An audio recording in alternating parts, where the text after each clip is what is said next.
Welcome to Party, April 29th, 2026. Today we're talking about something that might sound boring at first. Bananas. But trust me, this is actually one of the most fascinating and terrifying stories in global agriculture right now. We've got a fungal disease called TR4 that's basically the nightmare scenario for the world's banana supply. And it just showed up in Ecuador, which happens to be the planet's biggest banana exporter. We're talking about a $25 billion industry that could be fundamentally transformed by what's essentially a plant pandemic. So let's dig into the science, the economics, and why your grocery store banana aisle might look very different in the coming years. So let me start with the basic facts here. In late September 2025, Ecuador confirmed they detected something called Tropical Race 4, or TR4, in their banana plantations. Now, TR4 is a strain of Fusarium wilt, basically a soil fungus that attacks banana plants. This particular strain was first identified in Taiwan about 2 decades ago, and it's been slowly but steadily spreading across Asia and into the Middle East. The really scary part? There's no cure. Once this fungus gets into your soil, it's basically game over for that plantation. And here's the kicker.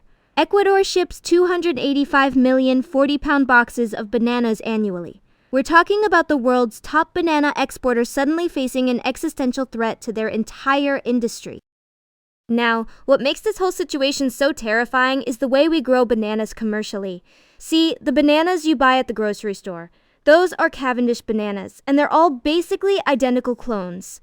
I'm not being dramatic here. They're literally genetically identical because commercial bananas are sterile triploids. They can't reproduce sexually, so every single Cavendish banana plant is a clone of every other one. This means they all have exactly the same vulnerabilities. It's like having an entire army where every soldier has the exact same weakness. If you find that weakness, you can take down the whole army. And TR4 has found that weakness. My take is that this monoculture approach, while incredibly efficient for production and shipping, has created a biological house of cards that was always going to collapse eventually. Here's where it gets really interesting from a historical perspective. This isn't actually the first time we've been through this exact scenario. Before the 1950s, the world's most popular banana wasn't the Cavendish, it was something called the Gros Michel. And you know what happened to the Gros Michel? It was completely wiped out by Panama Disease, which is the same family of fungus as TR4, just an earlier race. The Gros Michel was supposedly more flavorful. In fact, artificial banana flavoring still tastes like Gros Michel, which is why it tastes so different from modern bananas. But the entire global industry had to switch to Cavendish because it was resistant to that earlier strain of Panama Disease. The problem is, we basically just kicked the can down the road and set up the exact same monoculture vulnerability all over again. So, what's actually happening in Ecuador right now? Well, by December 2025, they'd confirmed the presence of TR4 specifically in El Oro province, which is near the southern border. The government agency Agrocalidad declared a 6-month phytosanitary emergency, which is basically agricultural martial law for plant diseases. They've already eliminated 1,235 banana plants that were suspected of being infected. Now, that might not sound like a huge number, but here's the thing about fungal diseases. They spread through the soil, and once the soil is contaminated, it stays contaminated for decades. You can't just replant in the same spot. What stands out to me is how quickly they moved to declare an emergency. This suggests they understand just how serious this threat really is. Let me put this in broader context because the timeline here is really telling. TR4 was first detected in Asia back in the 1970s, then it spread to Africa in 2013, and it arrived in Latin America in 2019. That might sound like slow progress, but remember, around 2/3 of the global banana trade originates from Latin America. So this fungus has basically been working its way toward the heart of global banana production for decades. The fact that it's now confirmed in Ecuador, the world's top exporter, is like the final domino falling. And here's what really worries me. This isn't just about Ecuador. We know TR4 has already been identified on farms in Colombia too. The fungus doesn't respect national borders, and the conditions that allow it to thrive exist throughout the banana-growing regions of Latin America. Now, I want to talk about why this vulnerability exists in the first place, because it's actually a fascinating example of how agricultural efficiency can create systemic risk. Commercial banana cultivation relies on something called vegetative propagation. Basically, you take a cutting from one plant and grow a new plant that's genetically identical. This happens because commercial bananas are what's called sterile triploids. They have 3 sets of chromosomes instead of the normal 2, which makes them unable to produce viable seeds. That's why you'll never find seeds in a grocery store banana. This cloning process allows for incredibly consistent fruit.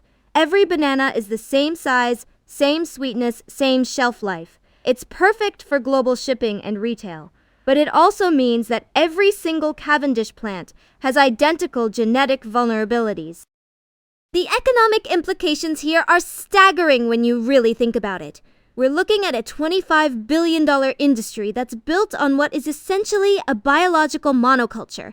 The source material describes the impact as structural, threatening the fundamental cost basis of a national export network. That's a pretty clinical way of saying that Ecuador's entire banana export infrastructure could become economically unviable. And it's not just Ecuador. This same vulnerability exists everywhere Cavendish bananas are grown commercially. My read is that the industry is going to be forced into diversification, whether they want to or not. The question is whether that happens proactively through research and development of resistant varieties or reactively as TR4 continues to spread and wipe out plantations. So, what does this mean for consumers and the broader food system? Well, in the short term, we might not see immediate impacts at the grocery store. Global banana supply chains have some redundancy built in, and containment efforts might slow the spread. But longer term, I think we're looking at a fundamental shift in how bananas are produced and consumed globally. We might see higher prices as production becomes more expensive and uncertain. We might see different varieties of bananas appearing in stores as the industry is forced to diversify away from Cavendish monoculture.